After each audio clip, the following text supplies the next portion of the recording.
Hola chicos, literatura 000.2. Esta es la numeración que adopto a veces cuando ya he iniciado una serie y luego encuentro algún contenido que digo, hombre, esto lo tendría que haber dicho antes. No pasa nada. Si el primero era el 001, pues hago un 000 y luego le pongo punto 1 y este es el punto 2. ¿Por qué? Porque hace unos días, revisando, jugando más bien con el libro que me sirve de base para la serie de literatura, que ya sabéis que es este,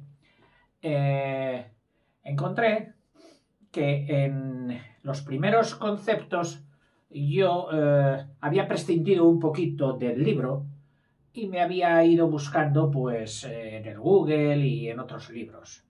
Y viendo esto dije, esto les vendrá bien a los estudiantes, bueno, y a todo aquel que quiera disfrutar con esa cosa tan bonita que es la literatura.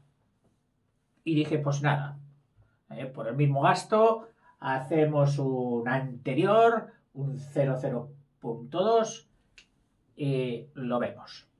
En este vídeo encontrarás pues muchas cosas o algunas cosas que ya dije en el 001 y en los primeros vídeos. En otras partes hago más detalle, en otra parte hago más globalización, de forma que mejoro, que por eso creo que lo hago, la visión tanto mini como macro. Es decir, lo de detalle como lo de estructura general para ver en qué marco histórico, sociológico y concreto nació esto. Me ha venido esta idea porque tenía que ver ya al gran científico, que casi más que literato le podemos catalogar de científico de toda esta materia, que fue Menéndez Pidal. Ramón Menéndez Pidal. Entonces, antes de hacer el vídeo de su biografía, su obra, etcétera, voy a hacer esto dedicándoselo, aunque sea pobre ofrenda, a don Ramón, que tanto hizo por nosotros, que no se siquiera reservó su periodo de luna de miel, el pobre hombre, que se había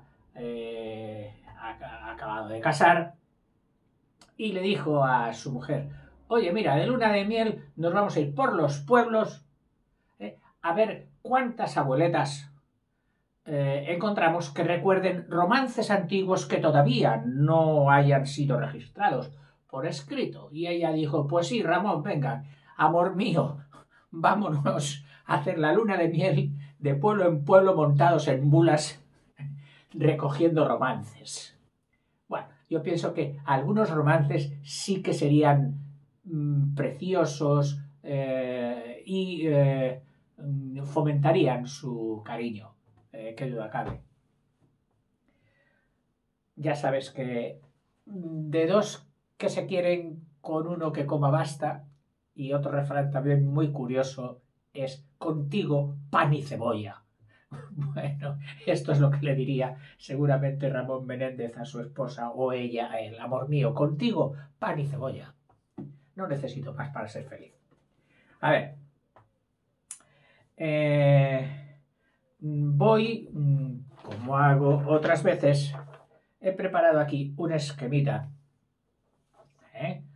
Mira, Roma está en la península ibérica ya en el siglo III antes de Cristo, es decir, 200 y pico antes del nacimiento de Cristo.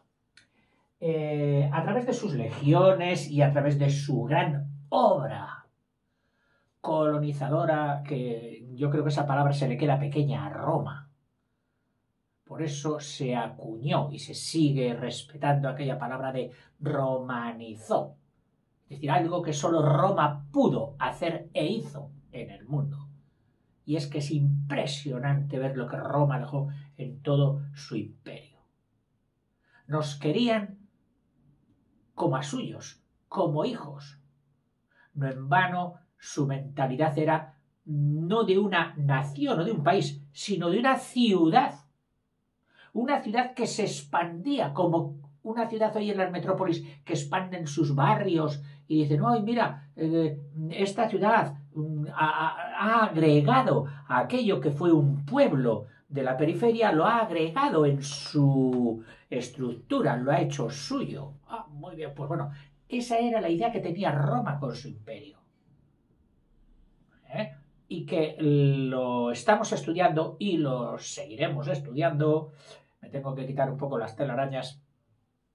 La serie Historia del Arte y de la Cultura, que estoy con Roma y seguiré con Roma. Y allí hablaremos mucho de esto. Bueno, pues a partir de ese siglo se instauran dos tipos de habla, que es lógico. Y tampoco hay que hacer algo estrambótico para imaginarlo. Hoy, aunque hablemos todos un mismo idioma, por ejemplo, dentro del español, es muy distinto el idioma que habla un urbanitas, un señor catedrático en su cátedra, en su lema, del que habla un paisano que está allí con las coles y la azada. Es distinto. Yo no he dicho ni que sea mejor ni peor. Es distinto.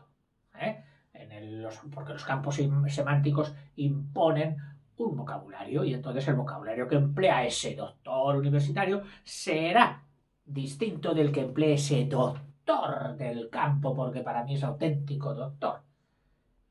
Y tiene que estar tan orgulloso de todas esas palabras maravillosas que rodean a la labor agrícola. Más iba a decir yo que el urbanitas, que está orgulloso de su vocabulario oculto.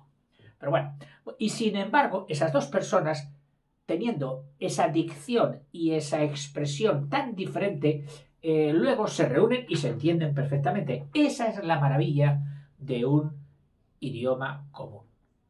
Porque hay unas bases, hay una intersección que todos dominamos, las estructuras verbales, etcétera, etcétera, y todos los vocablos esenciales que utilizamos en la vida normal. Bueno, pues esto mismo pasaba en el Imperio Romano.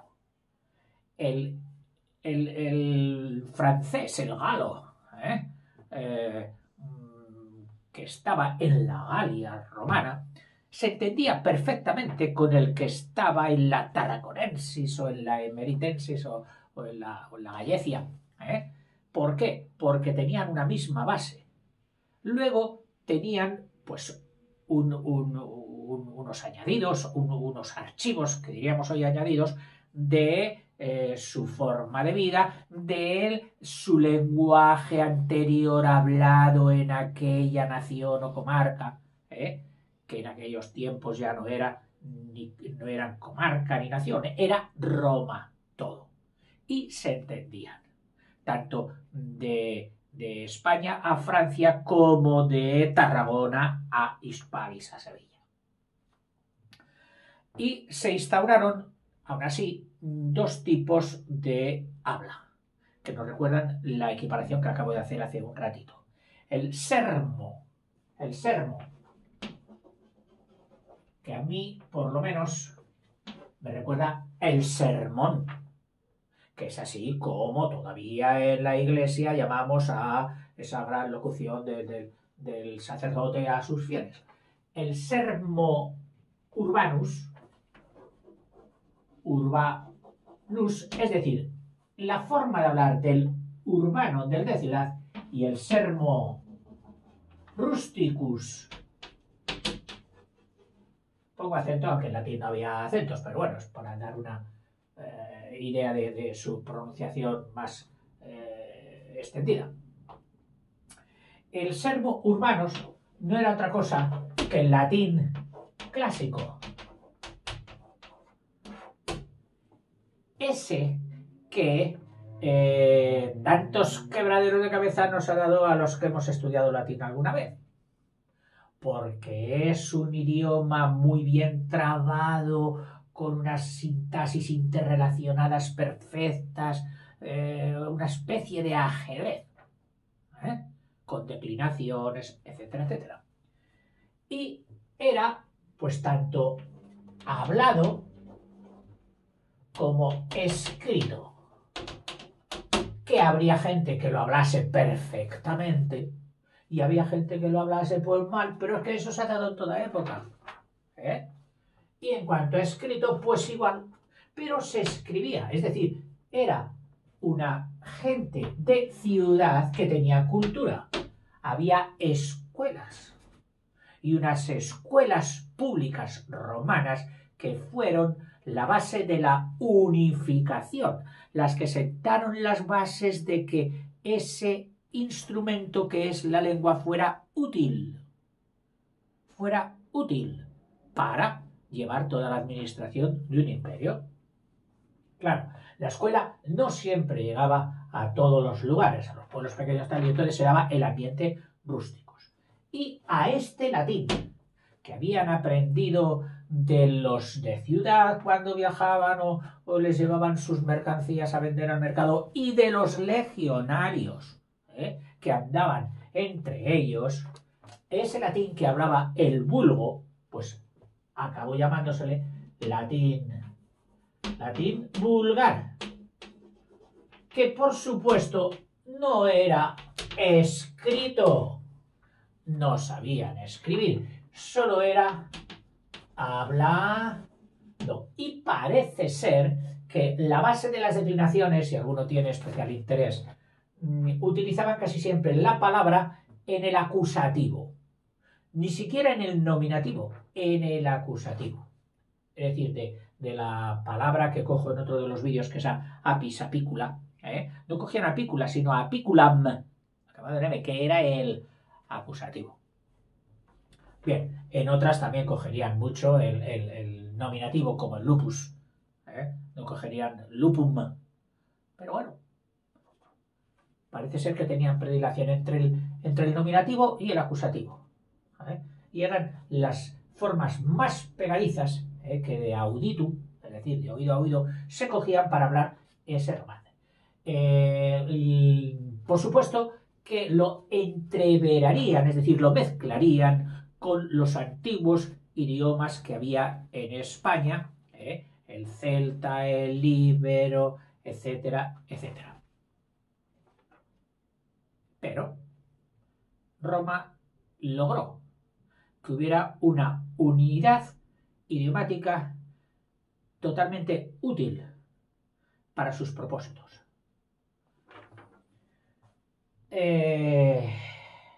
Luego viene la época visigótica.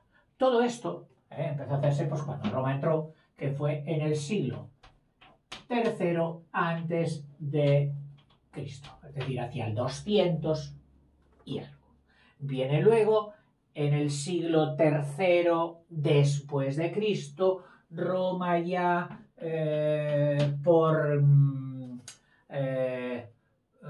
como diríamos, depauperación de su vida administrativa que acompañaba también a los problemas políticos de sucesiones, de luchas internas, etcétera, pues empieza a abandonar lo que son sus posesiones.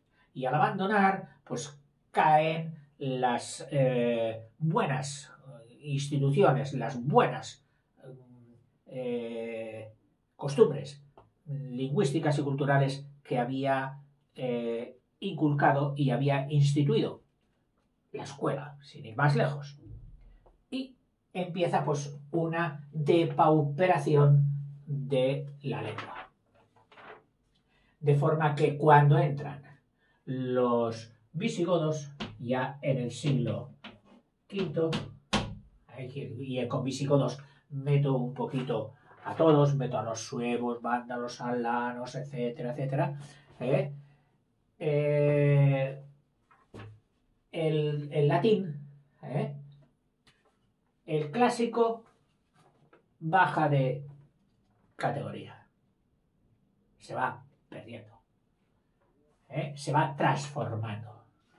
Y el vulgar hablado, es el que coge más énfasis. Lo que era más complejo tiende a ser simplificado y deformado, mientras que lo que ya era simple y que por lo tanto tenía una inclusión perfecta para las necesidades de la sociedad a la que servía, pues experimenta pujanza. Ese fue. Y las lenguas romances, es decir, las hijas del latín, no nacieron de la madre emperifollada, de la madre culta, de la madre adornada y maquillada. No, no, no. Nació de la, no iba a decir de la esclava, no. Nació de la humilde señora dedicada a sus faenas, pero activa y realista, sobre todo realista, que iba adaptando su lengua a las necesidades reales de cada día, que eso fue de latín vulgar. En el siglo V, el escrito permanece. El escrito permanece, aunque ya puedes imaginarte que en ámbitos más reducidos. Si antes había un X porcentaje de la población que podían hacer esto, ahora van a ser mucho más reducidos. Y sobre todo ligados a la Iglesia. El hablado,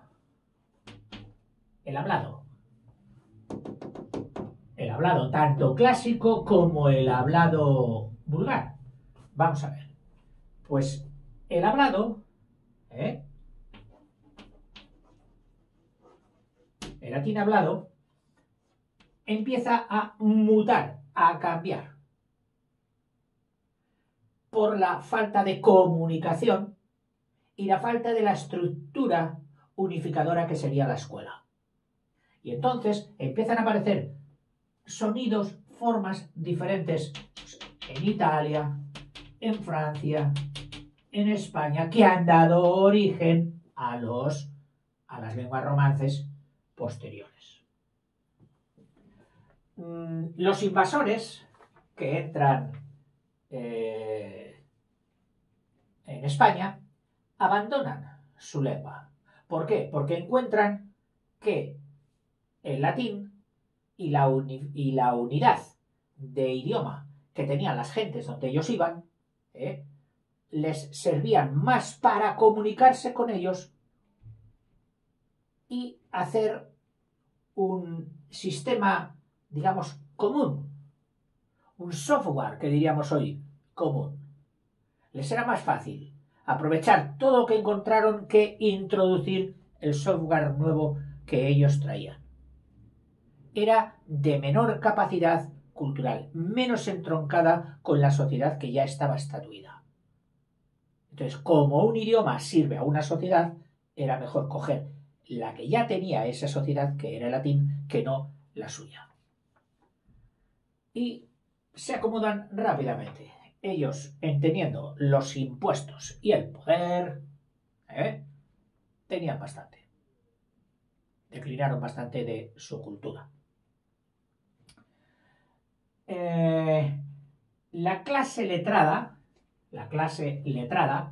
los que estaban, eran capaces de escribir en latín, se acomodan en lo escrito permanece, sí, pero hay un rebaje de escalón de la pulcritud y conexión espectacular del latín clásico a otro que se llamó el bajo latín, que luego pienso yo que derivaría en el latín escrito que se cogió para los ritos eclesiásticos, que ya no es un latín clásico, es un bajo latín. No tiene aquella trabazón perfecta y sorprendente del latín clásico. Como que hay gente que ha sido el latín macarrónico. Ese latín que se empeñaban luego también en hablarlo y que duró muchísimo tiempo como vehículo de la docencia, de la enseñanza, en todas las universidades que se fueron creando en Europa, con este sustrato del bajo latín, es decir, un latín procedente del latín clásico, sirvió de vehículo maravilloso, no digo por su calidad, sino por ser común, que un estudiante de Salamanca se cambiaba de matrícula a Bolonia, a París, a Hamburgo, donde fuera, sin necesidad de saber otra cosa que el latín bajo, el latín derivado del clásico, mientras que ya todos sus paisanos hablaban el romance, hablaban el alemán, hablaban el francés, hablaban el español, pero para estudiar tenías que aprender primero el bajo latín este.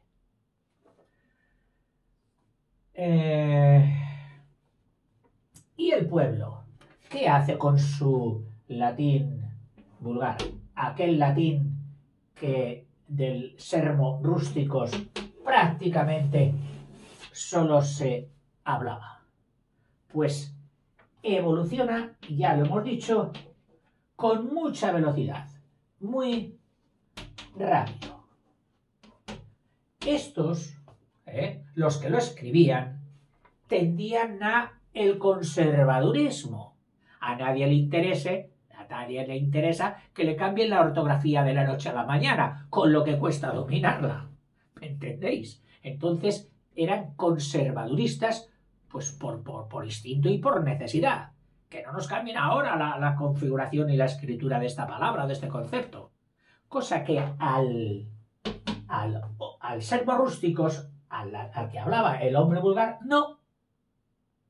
Él iba mezclando su lengua con las distintas invasiones que iba recibiendo, que venían los visigóticos y traían unas palabras que hoy sí, las incorporaban, que resulta que aquellos que me dominaban y ahora estoy en guerra con ellos, dicen que hay que hablar así o que esto, pues ¿qué voy a hacer yo? Lo contrario, si puedo hablaré diferente. Es decir, por reacción. Y esa reacción, por ejemplo, que se dio en Castilla respecto al reino leonés, del que se había desgajado, del que se había independizado, teniendo como tenían los leoneses el prurito de ser los herederos de Roma y de los reinos godos y de todo aquello, en Castilla dijeron, sí, bueno, no, nosotros no somos leoneses, y allí dicen así, nosotros si podemos lo diremos de otra manera. Y entonces incrementó todavía, alentó el cambio, la innovación, el pronunciar las cosas de forma diferente y no tener apego a repetir o a conservar aquello que hablan los que quieren dominarnos. No, nosotros somos independientes y estableceremos nuestras corrientes innovadoras hasta en el lenguaje.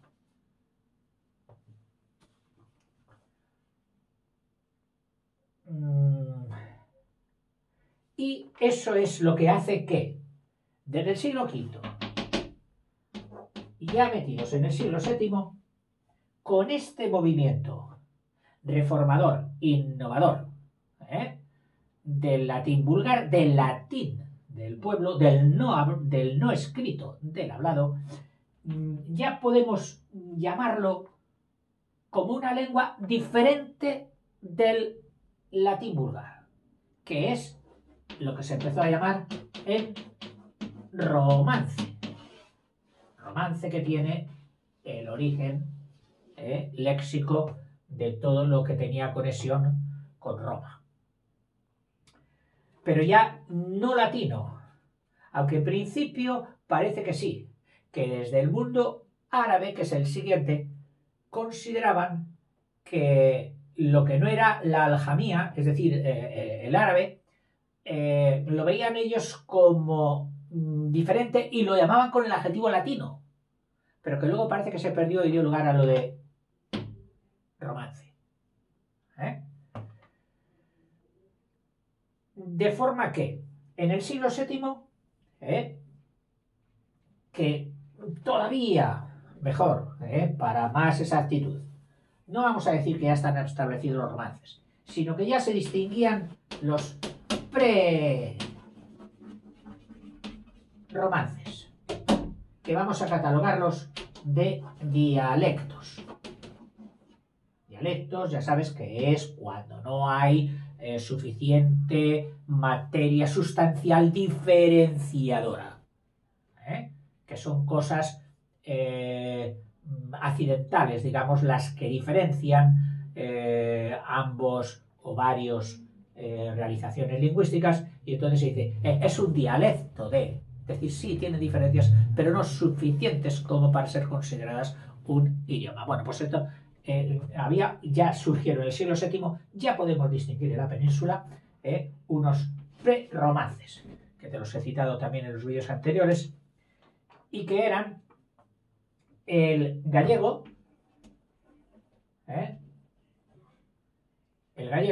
que luego, al extenderse para abajo, para el sur,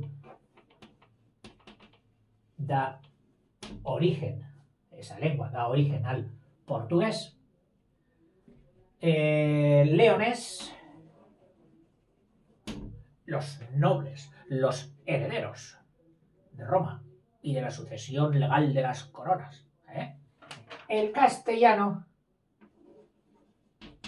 que es el jovenzuelo indómito y rebelde. Hay quien lo llama también cántabro castellano, riojano castellano, etc. El navarro aragonés,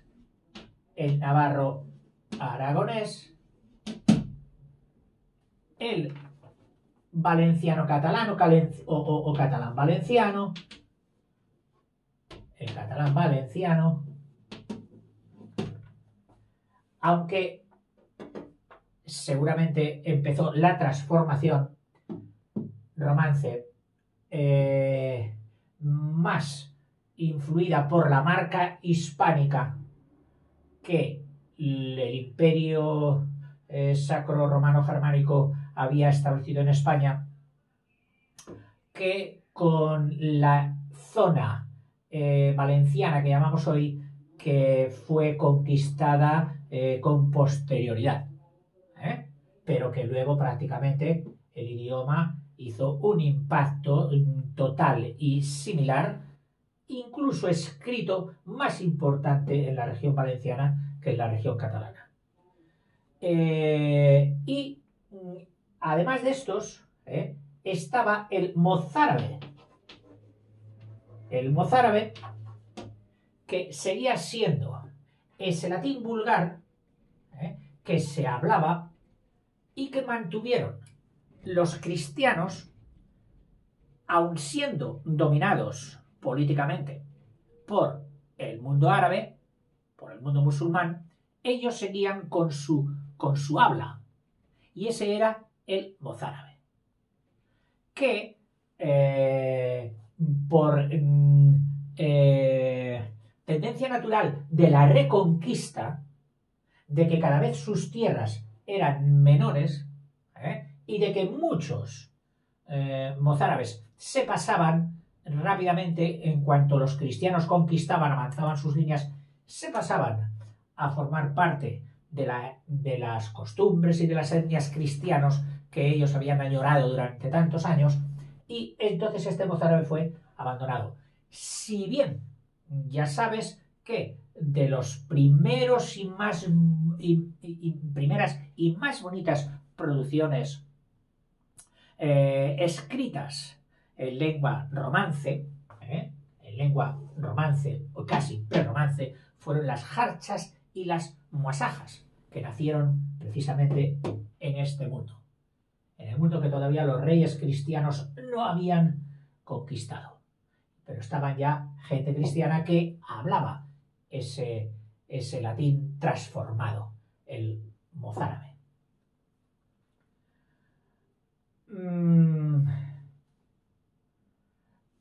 O sea que aquí en realidad tenemos todos estos, pero ya hemos dicho que este fue el más atrevido, el más lanzado, el innovador, cosa que el resto, y especialmente León, pero sobre todo todos los restantes, tuvieron actitudes más arcaizantes, más de conservar. No, esto lo hemos dicho así, sigamos diciéndolo así.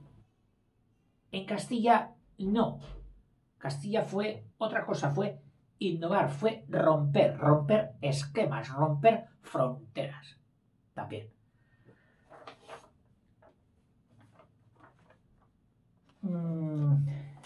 A ver, te leo un poquito de esto. El castellano. Castilla, y claro, ya me centro más en el castellano porque es el objeto de esta serie de literatura española sobre la base del castellano. Castilla conquista su independencia en el siglo X, 900 y pico, movida por un espíritu revolucionario que le impulsa a desligarse de la muy romanizada tradición visigótica. Los visigóticos habían romanizado, de la que el reino de León se considera heredero. Nosotros somos los gemelos, los auténticos, los leoneses. Este sentido progresivo de los castellanos se revela en sus preferencias lingüísticas. Fíjate. Cabría señalar entre ellas la pérdida de la F o de la G cuando son iniciales. La F y la G cuando son iniciales, cuando son la primera letra de la palabra.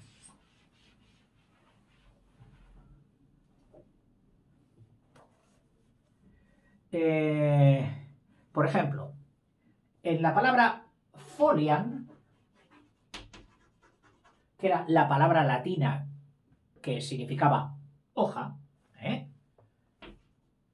la F la pierde para dar la H en castellano. Cosa que en otros idiomas se conserva más conservador. Por ejemplo, en gallego sigue la F. ¿Ves? Y es folla. En catalán, por ejemplo, es fulla. F, la madre F, hija con F, hija rebelde, con H. Con respecto a la G, inicial, una palabra como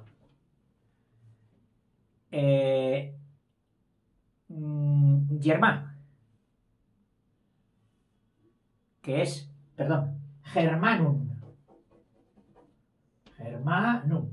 Mira, el acusativo, que es lo que dije antes del latín vulgar, que prefería el acusativo. Bueno, pues de germanum o de germanum, seguramente pronunciarían germanum, pero esto es ya suposiciones, germanum. Pues en español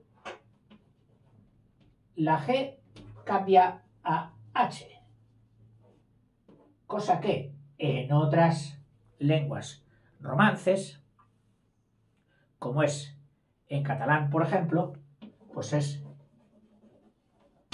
germà, pero sigue la G. Otra, la conversión de la CT en che. Ejemplo, del latín lacte, y todavía tenemos todas las del lácteo, etc. en español cogemos la CT y pasa a che. Leche.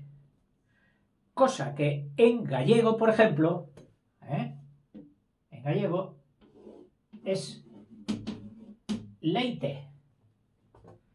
Y en catalán, por ejemplo, por poner lenguas del dominio español, es llet. ¿Ves? Se conserva la T, se conserva la T de la madre, cosa que el castellano rompe y dice leche. El paso, otros ejemplos. Quizás a algunos se le haga pesado, pero bueno, quizás otros satisfagan su curiosidad. Yo por lo menos la he tenido. Digo, ¿cómo de una lengua se pudo hacer otra? Bueno, pues aquí nos da algunas claves. Precisamente todas cogidas del científico, más ilustre de esto que fue Menéndez Pidal. Y del paso de la li, el paso de li a j. De li a j. Ejemplo, de la palabra latina filium,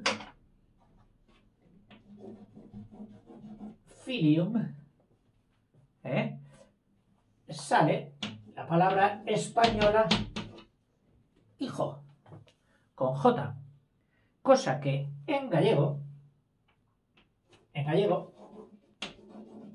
es fillo, es decir, la LI pasa a ella. Aquí hay más rotura, aquí pasa a hijo. Y en catalán, pues es fill,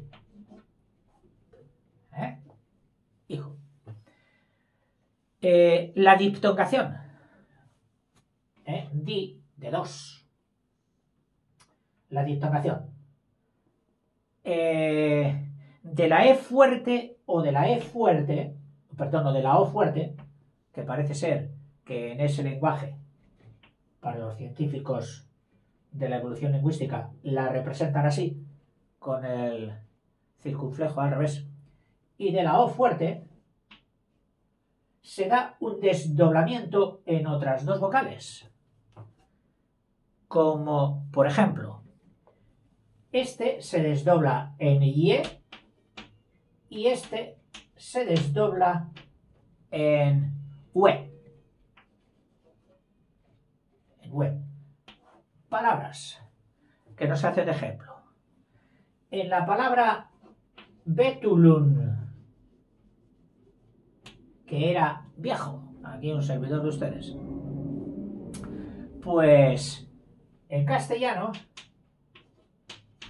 aparece de la E bien, luego el tulum ya,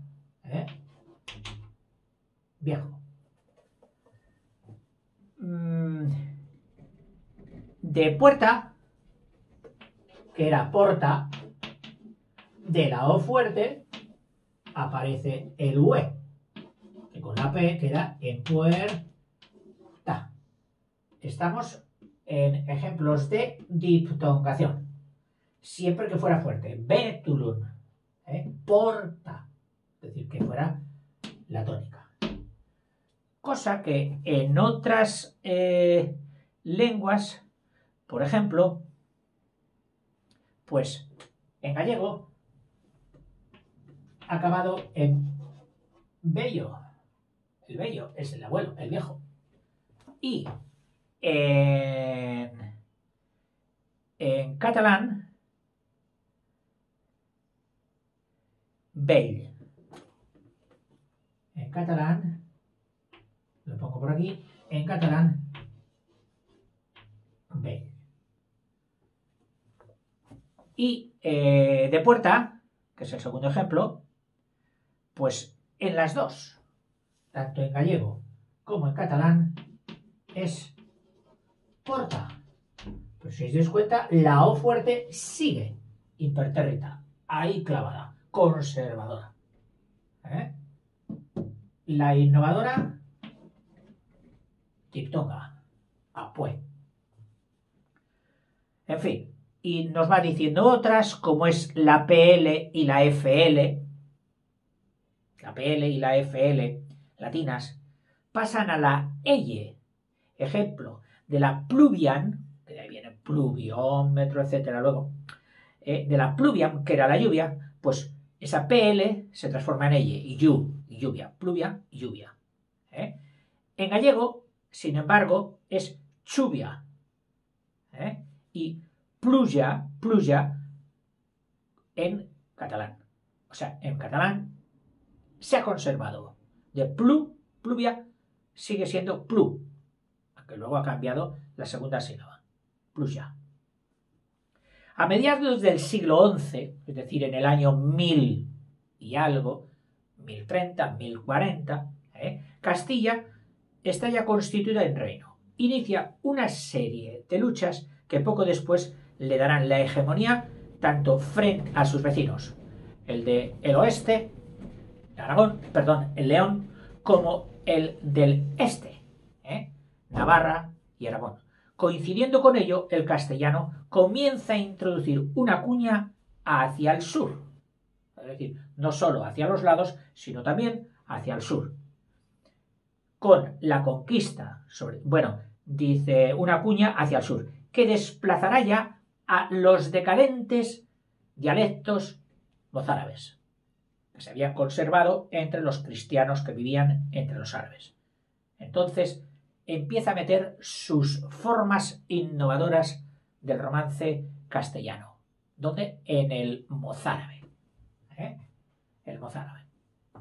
Gracias, pues, a la conquista de Toledo, que baja la frontera hasta ahí, en Toledo, hasta el Tajo, por Alfonso VI, y a proyectar sobre los otros dialectos vecinos, es decir, sobre el galaico portugués, sobre el navarro, sobre todos los otros dialectos, empieza a proyectar un influjo que acabará por procurarle el predominio absoluto y su extensión en toda la península. Su cultivo literario, es decir, cómo pasa esto a producir obras literarias. Dice, las primeras voces romances que conservamos por escrito aparecen en las glosas silenses del monasterio de Silos. Las glosas, que no te las explico ya porque te las he explicado en los otros vídeos, y emilianenses, redactadas hacia el siglo X, es decir, 900 y pico, y en las que para aclarar el texto latino, que hacían los copistas, los miniaturistas, etcétera, en los famosos salas monacales, se intercalaban algunas palabras en dialecto navarro-aragonés. Primero, ejemplo, trastorné, nuestro, vergoña, tercero, con Z, cusina, prima. Las más antiguas muestras de expresión lírica en una lengua neolatina conocidas hasta el presente son varias cancioncillas en el dialecto mozárabe, en el del sur, en el dialecto cautivo, podríamos decir, que fueron las jarchas y las masajas, que las estudiamos en los vídeos posteriores, correspondientes a su vez al siglo XI. No obstante, la primera gran obra, obra, de gran extensión, que ha llegado hasta nosotros, en la que la lengua vulgar, el romance ya vulgar, se utiliza con fines literarios, con fines de obtener redacción bella, escrita, admirable, etcétera, que son literatura, es el Cantar del Mío Cid. Y esa está compuesta en castellano. Sus formas lingüísticas se remontan al siglo XII, 1100 y pico, época en que también empiezan a desarrollarse las restantes literaturas románicas de los otros idiomas que acompañan al castellano. El cultivo definitivo del castellano como lengua escrita, es decir, cuando ya se impone incluso, digamos, por ley, se inicia en el siglo XIII durante el reinado de Fernando III, el Santo, que oficializó el castellano para la Cancillería en vez del latín. Es decir, todos los escritos de palacio y todo eso, la Cancillería, se escribían en latín. Él dijo, no, que sean ya en castellano. Y esto lo hizo Fernando III el Santo. En esta centuria, estamos hablando de la del siglo XIII, 1200 y pico, se desarrolla también el cultivo de la prosa, merced a la ingente, impresionante obra de Alfonso X el Sabio. Siglo siguiente, en el siglo XIV, 1300 y pico, cuenta ya con grandes estilistas. El arcipreste de Hita y don Juan Manuel, que los estudiamos en vídeos posteriores. Hasta que en el 15, 1400 y pico, alcanza un grado de madurez que anuncia la definitiva perfección del periodo clásico. Es decir, ya tenemos un idioma maduro, totalmente hecho, fijado, en el siglo XV. La etapa medieval puede considerarse terminada con la publicación de la primera gramática castellana. Es decir, si hemos de poner algún filo y decir hasta aquí ha sido una cosa y a partir de aquí es otra, fue la publicación de la gramática castellana escrita por Nebrija en ese año emblemático en la historia de España, que es el 492. Descubrimiento de América, conquista de Granada y la gramática de Nebrija. La evolución de las particularidades estilísticas del castellano medieval se irá advirtiendo en los capítulos siguientes, en los vídeos siguientes, al llevar a cabo la lectura y comentario de los textos que vayamos seleccionando. En fin, y hasta aquí voy a acabar este vídeo, que me he alargado quizás un poquito, y continúo sin parar. Hasta ahora, chicos.